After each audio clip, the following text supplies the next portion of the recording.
ஏன் கட்சி ஆரம்பிச்சாரு, எதுக்கு கட்சி ஆரம்பிச்சாரு, இப்ப எதுக்கு இங்க வந்தாரு, ஒருவேளை சித்திக்கு பதிலாக சித்தியை காப்பாற்ற ஆரம்பிச்சாரா, எல்லாத்தையும் வச்சு ஒரு இடத்துல அடக்கமா பத்திரமா பார்த்துக்கிட்டு இருந்தாருன்னு சொல்லி ரொம்ப ஆசையா இருந்தாங்க.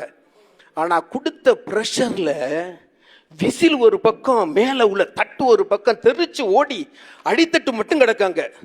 நான் விசில் சொன்னது அந்த விசில சொல்லலப்பா. நீங்க போயிட்டு ஏன்னா தேர்தல் ஆணையம் அதுக்கு விசில்னு சொல்லக்கூடாதுன்னு சொல்லிடுச்சு. ஆனா தமிழ்ல சொல்லவும் முடியாது.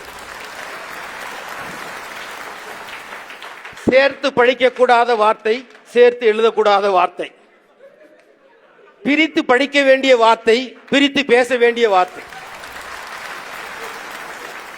நான் பேசுனது தமிழ். மீண்டும் சொல்றேன், மடக்கு. ஆமா, தயவு செய்து தமிழக வெற்றி கழகம் என்று சொன்னவர்கள் தமிழிலேயே நீங்கள் சொல்லி ஓட்டு கேளுங்கள்.